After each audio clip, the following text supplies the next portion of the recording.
चूला देवी। देखिए, देवराज ब्राह्मण चोरी करने के बाद भी भगवान शंकर के धाम गया है। उसका एक कारण था कि देवराज ब्राह्मण की माता एक लोटा जल शिव को समर्पित करती थी। कितना जल? जम के बोलिए जरा। एक लोटा। और आप सबको कहूंगा, शिव मंदिर में प्रतिदिन एक लोटा पानी, एक लोटा जल अवश्य अवश्य चढ़ाना।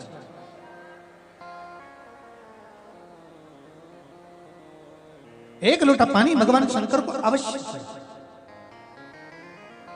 क्या होता है?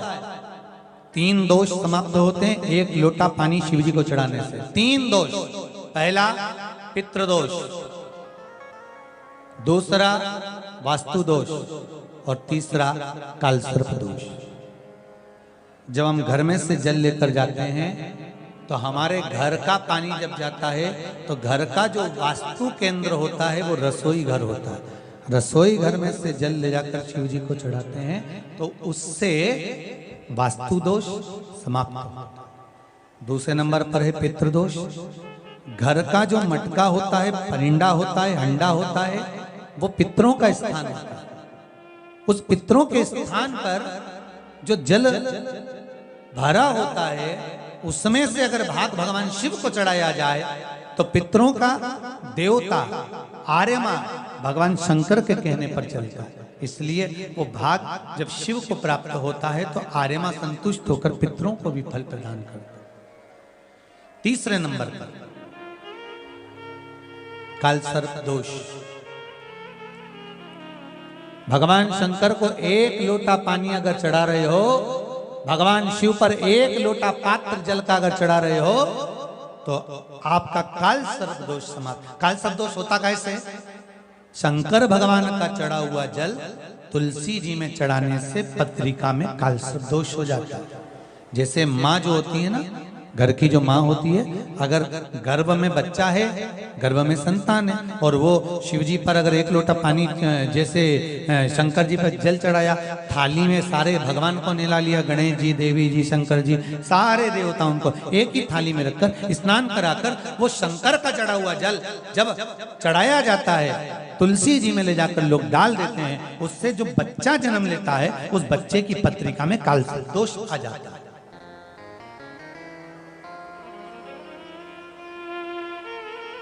इसलिए शिव महापुराण की कथा कहती है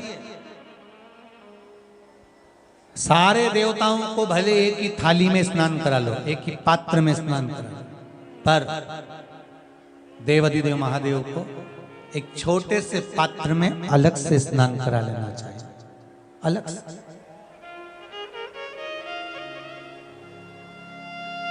और उस पात्र का जल शिव जी को समर्पित करा हुआ जल तुलसी जी में नहीं डालना। तुम्हारे घर में जो पौधा हो, जो पौधा हो आपके घर में, आप उसको उसमें समर्पित कर दो। जैसे बेलपत्री चढ़ाने के बाद जल चढ़ाना या जल चढ़ाकर बेलपत्र चढ़ाना।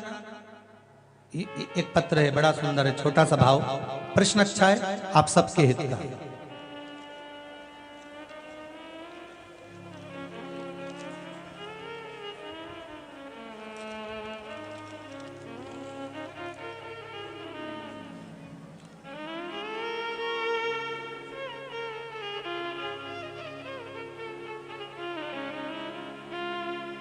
अरुणा जी अग्रवाल जयपुर, झरना जी अग्रवाल जयपुर राजस्थान से इन्होंने प्रश्न किया है।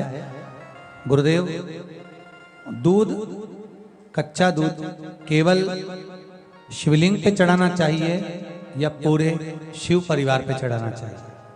प्रश्न अच्छा है। और शिव महापुराण की कथा, रुद्राक्ष उत्सव चल रहा है तो आप उसको समझें। दूध केवल शिवलिंग पे चढ़ाना चाहिए या जो शिवलिंग के आसपास में सभी परिवार विराजमान होता है उस पे भी चढ़ाना चाहिए? अगर लिंग पुराण आप उठाकर देखेंगे तो लिंग पुराण में एक बड़ा सुंदर संवाद आता है जिसमें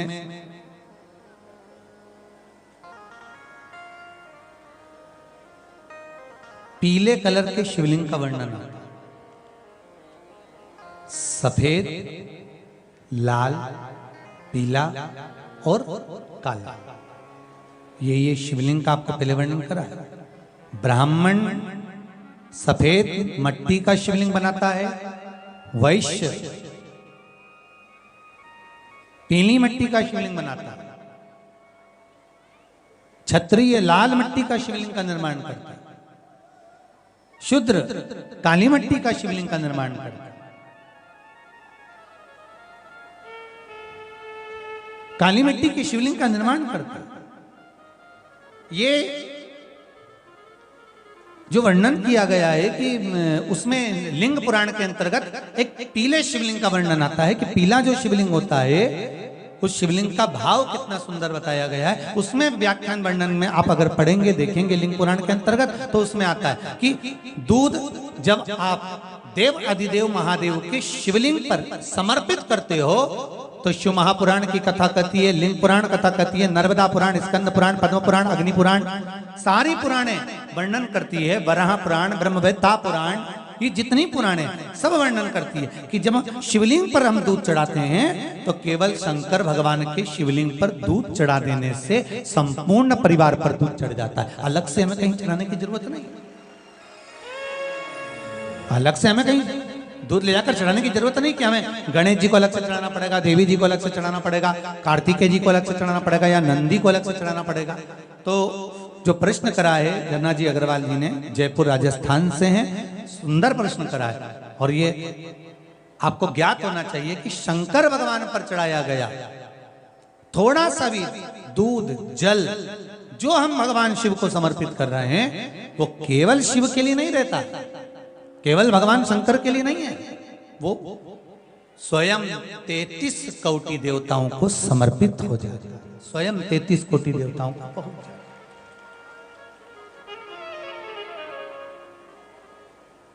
अलग से देने की जरूरत नहीं होती।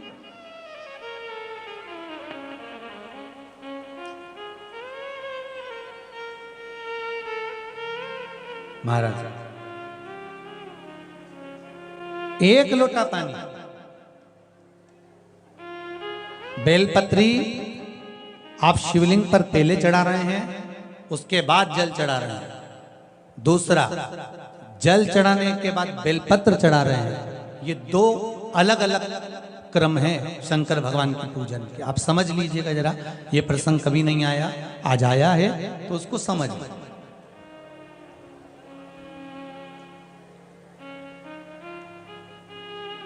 पहले बेलपत्र, उसके बाद में जल जो चढ़ाया जाता है ये रोग मुक्ति के लिए चढ़ाया जाता है। काय के लिए चढ़ाते हैं अपन? रोग के निवारण के लिए, रोग मुक्ति के लिए। जैसे कोरोना महामारी के अंतर्गत अपन सबने स्मरण किया ऑनलाइन शिव महापुराण में कि एक वर्णन किया था कि अगर ज्यादा स्वास्थ्य गड़बड़ हो रहा है तो एक लोटा दूध था और एक लोटा पानी बेलपत्र रखकर फिर चढ़ाने का उस समय पर वर्णन किया था। आप लोगों ने, कई लोगों ने उसको किया भी और उसका लाभ आपको मिला भी।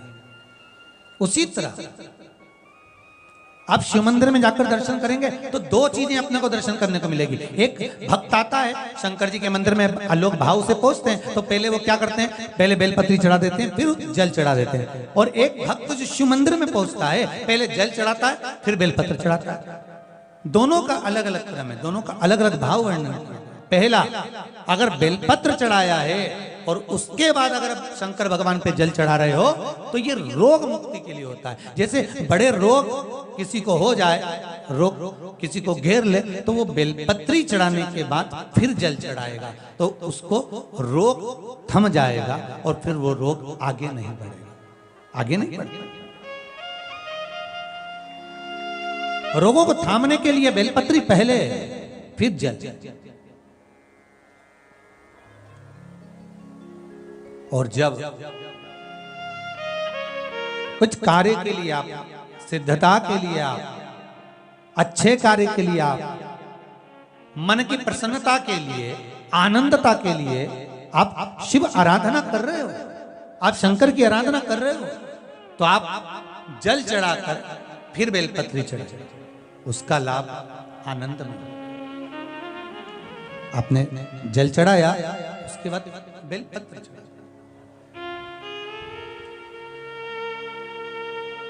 बस एक बात का स्मरण आपको होना चाहिए शिव महापुराण का, कि जब भी आप भगवान शंकर को बेलपत्र चढ़ाते हैं, बेलपत्र समर्पित करते हैं, बेलपत्र समर्पित करते समय प्रयास करा करें कि ये बेलपत्र को जब भी आप समर्पित करें, प्रयास करें कि बीच की जो पत्ती होती है बेलपत्र की, मध्य की जो पत्ती होती है, उसको अंगुष्ठ से पकड़ा जाए। उसके बाद में आप फिर बेलपत्री को शिव पर समर्पित करें, प्रयास करिए। बेलपत्र जो हम भगवान शंकर को समर्पित करते हैं, उसका मध्य जो भाग होता है, बेलपत्री का जो 3 देवताओं का मध्य जो भाग होता है, उसको पकड़कर बेलपत्री को शिव को समर्पित करना चाहिए। पूर्व की कथाओं में यह भी वर्णन किया है कि बेलपत्री की डंडी का मुख कहां होना चाहिए। पूर्व की कथाओं में यह भी बताया गया है कि बेलपत्री की तीनों डंडियों के बीच में, तीनों पत्तियों के बीच में जो खाली जगह होती है, डंडी होती है, उसका क्या महत्व है, ये पूर्व की कथा में पहले बता चुके। पर आज जो क्रम चल रहा है कथा का, उसमें अपन जो समझ रहे हैं वो ये होना चाहिए कि आप किस कामना से जल चढ़ा रहे हैं, आपके जल चढ़ाने का क्रम क्या है। अगर आप रोग मुक्ति के लिए चढ़ा रहे हैं तो पहले बेलपत्र चढ़ेगी, फिर जल चढ़ेगा। आप कार्य सिद्धि के लिए चढ़ा रहे हैं, पहले जल चढ़ेगा, फिर बेलपत्र चढ़ेगी। और यदि कोई विशेष कार्य है आपका, जो आपको भगवान शंकर से जाकर कहना है, कोई विशेष कार्य, जैसे ब्रह्मलोक में ब्रह्मा है, वैकुंठ में भगवान विष्णु है, पर संसार सागर में, ब्रह्मांड में, मृत्यु लोक में अगर कोई देव है तो वो देव अधिदेव महादेव, वो देव अधिदेव महादेव, दूसरा नहीं।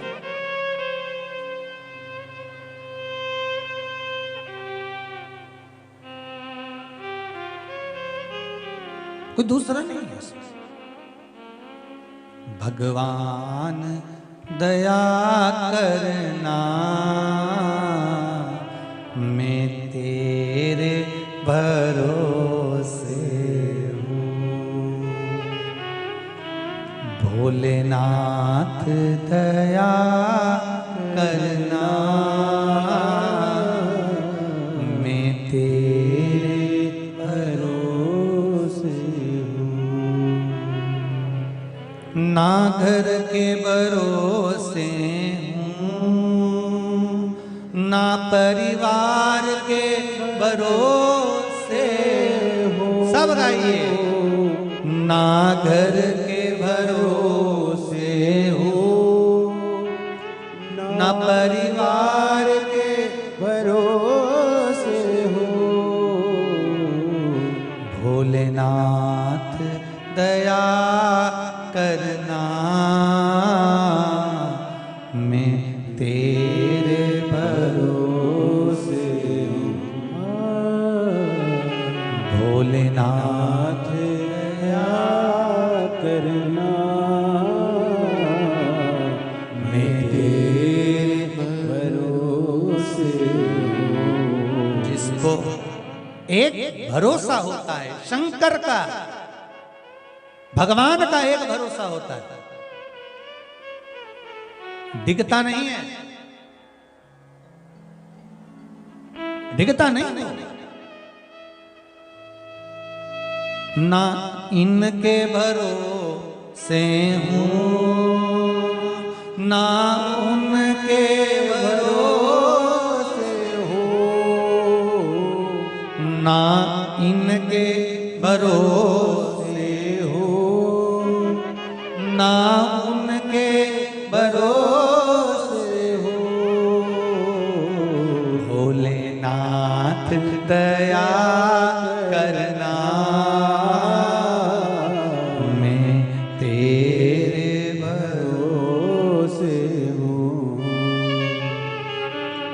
भोलेनाथ दया करना, मैं तेरे भरोसे हूँ। आप किसके भरोसे पर आए हो? जम के बोलो जरा। भोले नाथ के।